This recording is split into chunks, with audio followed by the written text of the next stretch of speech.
this year.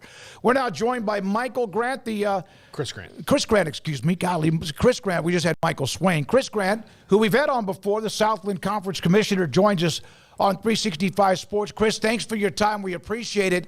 So the Southland Conference took on some changes with as realignment affects everybody. And we'll get to your recent, I guess, media days and what you had down in San Antonio with the Coaches Association.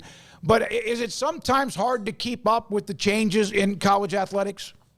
Well, look, 2 years ago, you all had me on, and thanks for having me again. You thought I was crazy then when I said I would be able to build this league back. This would take a little elbow grease to do it.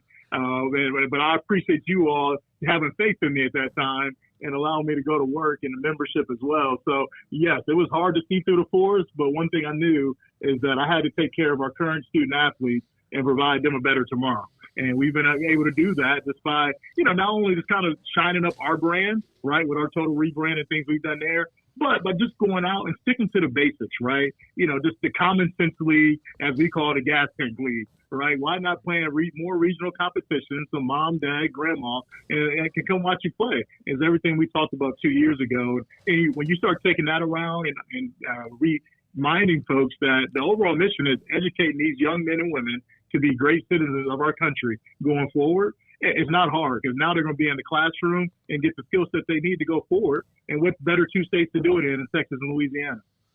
Chris, obviously there's a lot of changes in college football, legal things and house settlements and all that. And you guys are at the bottom rung of that and having to pay out some. How do you move going forward to make sure that, again, your athletes are taken care of and also that these things are fair to schools in the Southland Conference? And I know that the smaller conference is probably not wild about having to foot the bill for 90% of the athletes that they never saw.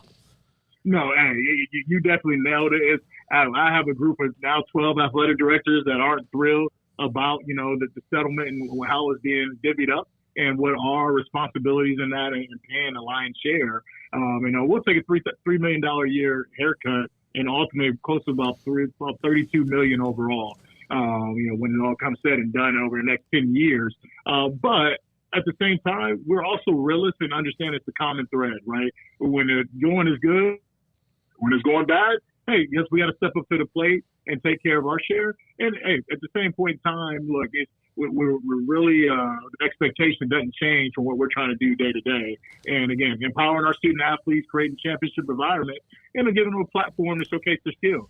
And so, but to our big Power Four now, brethren, definitely thankful for again remaining as a part of the thread, as we call it, NCAA membership. And for the next 10 years, we'll all be banded together. And I like to think our potential all together is a lot greater than as if we had a divide between the two, or even three. The ones that a lot not being talked about is a group of five, and what they'll do. And so I think at least we have our playoff. When it comes to FCS in place, we understand what we're competing against. And quite frankly, we benefited from the transfer portal and having the access to talent that back 10 years ago we didn't. And so it's exciting times. Look, it's some of the still unknowns as the settlement just came out, as you alluded to. But, at the same point in time, we're just taking the bull by the horns, and we'll deal with it and handle it the best way we can. Did you, I just want to clarify, you said like $3.4 million a year comes out of the conference revenue, and that's the overall over 10 years is 30-some million? Yeah, that is correct. Over 10 years. That'll be our hit and share of it, which, look, when it's not apples to apples when you talk about, the SEC and the Big 12, but at the same point in time, we've benefited from these NCAA distributions, and those distributions have grown not only because of March Madness, but because of the strength of us being all together with the Power Four, Power Five at that time. Chris, in an era where a lot of the Power Four is going beyond what was its previously recognized borders to an extreme extent in the case of Cal being in the ACC, for example, there is some regionality that was always a part of college football's fabric that people love, and I think they're starting to miss to some certain extent, and maybe we'll miss even more in the years to come. I feel like the Sun Belt had a real bullseye on that in terms of their regionality and maintaining that. How much do you feel like your regionality is a strength of your conference at this point?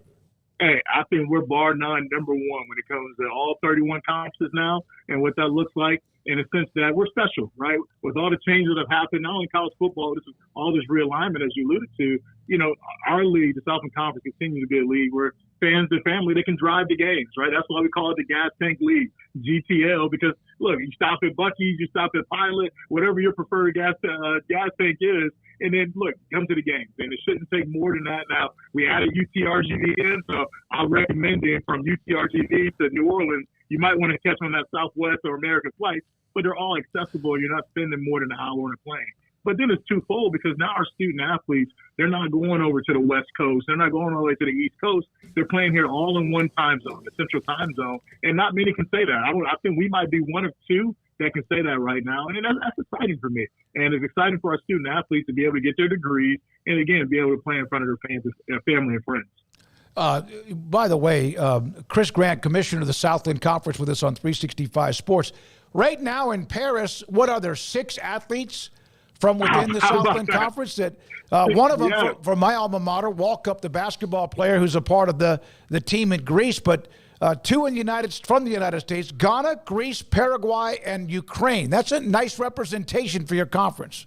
That's awesome representation. And it goes to what our coaches are able to recruit in the Southland footprint, as well as exposure we get internationally. And then now, think about Walker. I saw the other day, he's throwing oops to Giannis, right? That's not every day. That's a dream. And so, he's a bona fide baller, and back then, an SFA grad. And it's just exciting to see the smiles on their faces, especially being a part of the Olympic Village.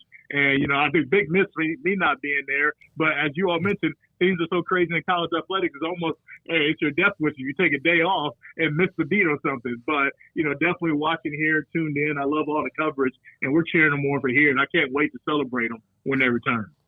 What's it like to all of a sudden start cheering for someone from another country? Because exactly. Hey, it better not be against USA. I'm not trying to create that divide. Yeah. Look, we're faithful Americans in the Southland Conference, but at the same point in time, look, those student athletes benefit a lot from what we're able to provide. That they're not seeking, they're not getting in their own countries, but coming here, they're able to get that education on American turf. But yeah, it is a tough. You got to draw at it. But luckily, just yet, I'm not excited if Greece goes against the USA men's basketball squad, or vice versa. So we'll see what happens there. So there's a reason why on one of the opening nights of the Texas High School Coaches Association convention in San Antonio, that every football coach from a program in the state of Texas is represented at pretty much at the levels of the FBS and FCS, among others, and obviously from the schools that are there to also get to know the high school coaches, which is the bread and butter, as you mentioned, when it comes to recruiting. But you now have a partnership, is that correct, with the Texas High School Coaches Association? What does that mean for your conference? We could not have done a more tremendous job of securing such a phenomenal and impactful partnership with THSCA. I'm thankful for Joe Martin being the leader of that group there, and the product they have. They have a membership of over 20,000 high school coaches. Definitely the largest in our country, and probably the largest in the world when you talk about a high school thread of coaches. But what their mission is the improvement of coaching and the improvement of major sports in all phases. So once I got a hold of that last year, and Joe and I had dinner back in February, and he's like, well, it's no brainer, let's partner. And with it being in San Antonio within our footprint, one thing for me is important is to show Texas love, right? We've done a lot in Louisiana as we built this league back, and Louisiana has been a great partner of ours in all of our institutions. But we hadn't really showed a lot of love back to Texas, where we're based right out of Frisco, Texas. So an opportunity to go down to San Antonio, not only partner with them, but give our coaches from Louisiana exposure in that market. So now, look, it's not a tough conversation when a certain kid's looking to transfer, or you're trying to get into the living room with mom and dad. You should be able to pick up the phone with some of the relationships you built, or have that common thread and say, hey, I was in San Antonio with you, and I was participating in this session, or I led this session. So our coaches actually welcomed it. At first, they were kind of optimistic, because our Louisiana coaches love recruiting Louisiana too. But at the same point, they understood what it meant, not only to take our stake of the footprint and really let people know where the Southland is located and what we're all about and where we're going. So kind of an unparalleled a phenomenal opportunity that no one has ever done in the history of college athletics. So I like to be first, and our membership likes to be first. But it was very productive for us to partner with them. We got an opportunity to work with San Antonio sports there, as well as the Alamo Bowl. And you all know we don't have bowl games yet at FCS, but what an opportunity to present to our student athletes. We had barbers there, getting them all dappered up before the actual media day itself. The content car wash, where our team led by James Hill just did a phenomenal job. And, Breon Dennis brought forth the San Antonio Sports Commission and allowing them to partner with us. So, UIW stepped up. So it was great. And one thing that came about that we haven't talked about a lot of is we got a partnership with the AEW. Yep. And so we now have a championship wrestling belt with Southland logos all about. And so our student athletes, they ate that up. And, then we actually did the debut of college football the college football, the EA Sports game of that coming back to life. So now all of our teams are on there because they didn't include us, but we weren't going to be left out. And James Hill made a part of that. So it was just a big party overall for not only our membership, but our coaches and our student athletes had a phenomenal time. And I just couldn't be more thankful to Joe and the Texas High School Coaches Association. Well, we're all paying attention, but when you mention AEW, Craig just that's down his pipeline right there when it comes to that. Love it. Great move. Great move. Right? No, it's awesome. So we got to get you up here to Arlington. We'll go over and get in the ring together. I'll let you toss me up off the top rope or something. I would love to do that. Yeah, I would love to do that. I'll take you up on that. That would be awesome.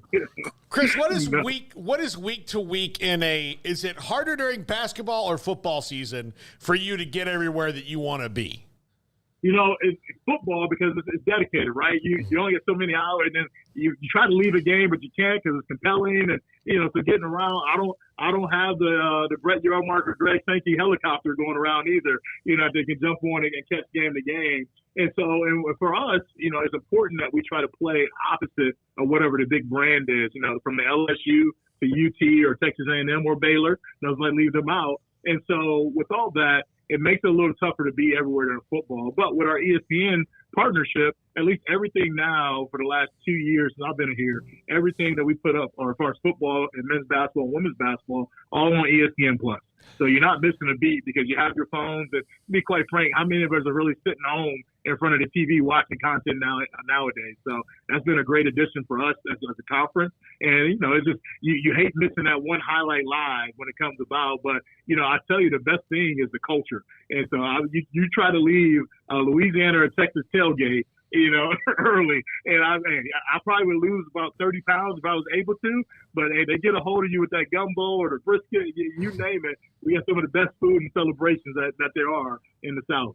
All right, I got to ask you. You brought up Sankey. He started at one point, was the commissioner of the Southland Conference, and now we know he runs the SEC. If he walked up to you or you walked up to him, and I'm not trying to put you on the spot, would he listen to you with some of what you have to say? Does he care about what schools in the FCS or others are doing?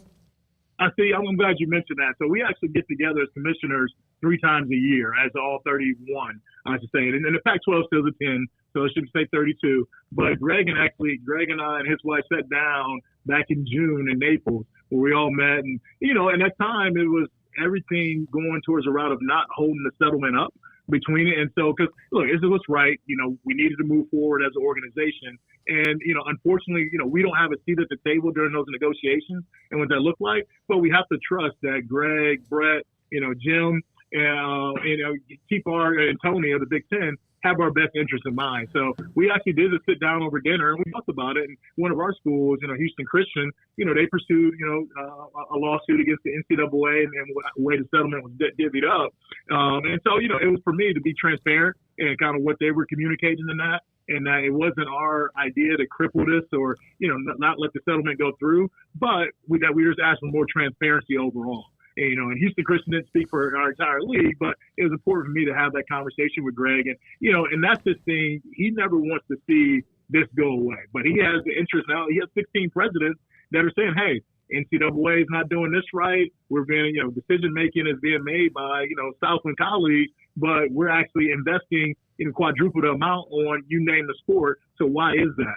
And so, but Greg having that foundation here in the Southland and, and making his mark as a commissioner, he truly understands, the common thread of what it means to stay together, and especially when it comes to March Madness, that, it's fun to watch them play each other, but people truly want to see the David First Goliath stories, and and now you add the gambling aspect to it, and so it's important to him that we just operate transparently and have those conversations that are going to be tough. And look, I'm not getting everything I want out of it, and he's not getting everything he wants out of it. And goes on for the Big 12 and the ACC too when it comes to CFP negotiations. So having that understanding and having those has brought us all closer, so to speak. And look, we still don't like the pill we have to swallow, but we have to come together to figure out, okay, how do we make up that gap in revenue, and then how we continue to make this the best place for for amateurism. Well, I shouldn't say amateurism anymore because that revenue share is totally beyond that. But for the next, this new age of student athlete and what that looks like to protect them. All right. What I do appreciate about what you're doing, my alma mater, SFA, is a part of the Southland again, which is great, but also the fact that while everything else is now regionalization, as we brought up earlier in the segment, is out the door with Cal and Stanford in the ACC. It's great that you have that regionality with Louisiana and also the state of Texas. Chris, a lot of people in the chat room impressed with you. Thanks to Rob Shickley and Tony Fay Productions for getting you on with us. And let's do this again. We appreciate your time. Always enjoy it. No, thanks for having me back. Hey, can we not wait 2 years? Can I come back next year, please? No. How about football season? Let's talk Southland football when we start. We will absolutely get you back on. I promise you. Done. Thank you very much. I didn't know. I'll send you an SFA T-shirt for that. There you go. Thank you very much. Well, I'll take a large. I had not realized it was 2 years, but it has been. So thanks to Chris